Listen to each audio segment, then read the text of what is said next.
Okay, here's a summary of the hitting notes that I don't want to forget. When you as a batter step into the batter's box, when do you know where to swing the bat? One more time. When you as a batter step into the batter's box, when do you know where to swing the bat? It's a very obvious answer. You know where to swing the bat when you find the ball. Again, you don't know where to swing the bat until you find the ball. So the next logical question we need to ask ourselves is, where do I find the ball and when do I find the ball? The next thing we need to rationally understand is this, is that you don't know where to swing the bat until you see the ball. Well, what about the ball do you have to figure out? What about the ball? What information about the ball do we have to discern and analyze? You see, what's going on in the process of swinging the bat is that the brain needs to pull information in about the ball, and it has to analyze that information and then quickly push out information to the body, to the limbs, telling the limbs where to swing. See, now it goes back to the idea of, how do I find the ball? How you find the ball is a real technique. It's a real design. It's a real pattern. What I don't want to forget is the method and the technique in which I'm teaching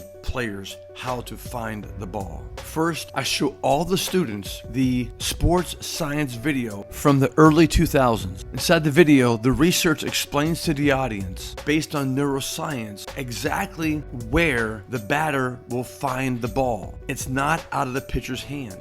Once we've identified that the batter will actually see the ball in front of the pitcher, I go on to talk to the batter about the pitcher's common denominator and how to use it as a signal, as an indicator to prepare the batter to see the ball in front of the pitcher. And all of this needs to coordinate specifically to the hitter's hitting tempo and follow the rules, whether or not he's a sudden tempo hitter or if he's a slow tempo hitter. Next, we're talking about teaching the players how to speed read the ball.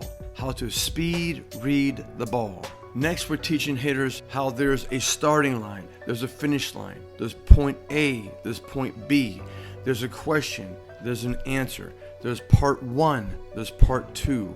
For example, in part 1, there are specific details the hitter needs to do to accurately find the ball. The details include recognizing certain spaces that are going to be associated with part 1.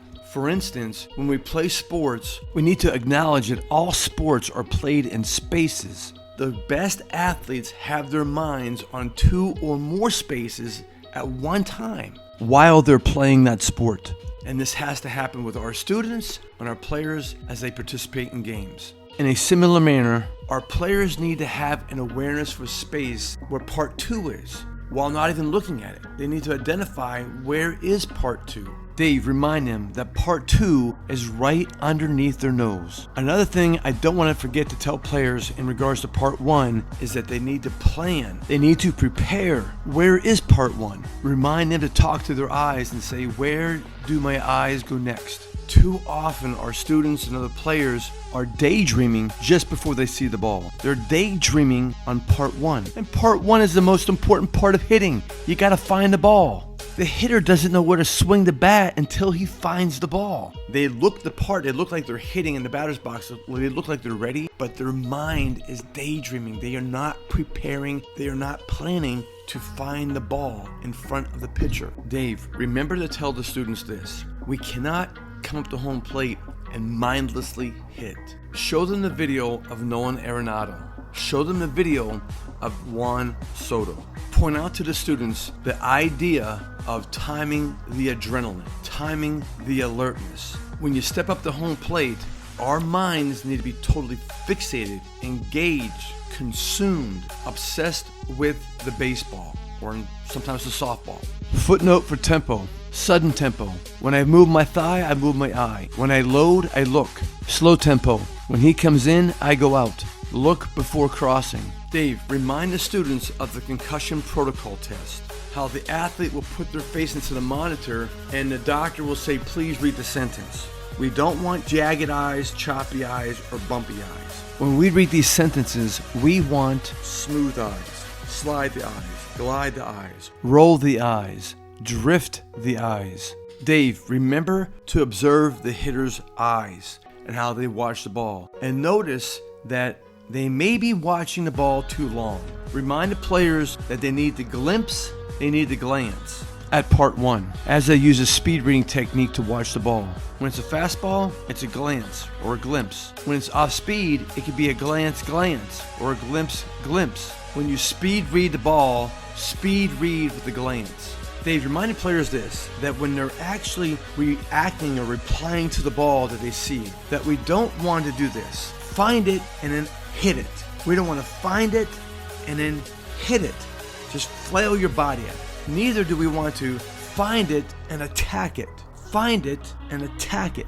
Show them the body language of finding it and answering it. Find it and answer it. Hashtag neck muscles. By the way, if you're listening to my notes, I'm Dave Kirilloff with thelanguageofhitting.com and the Kirilloff Baseball School in Anna, Texas. What you were listening to was a small chapter in our folder that we call Hitting Perception. And you were listening to small bites of reminders of our concepts of what we teach our players. I strongly recommend, if you're a professional baseball player, college baseball player, high school baseball player, youth baseball player, and you're having some troubles and you're scuffling at home plate, as soon as possible, start doing something that's going to improve your hitting perception. I'm telling you the truth. Listen carefully. You will not hit better until you sharpen your hitting perception. And this leads back to my opening statement in this video. When does the batter know where to swing the bat? When you stand at home plate, you have no idea where to swing the bat until you find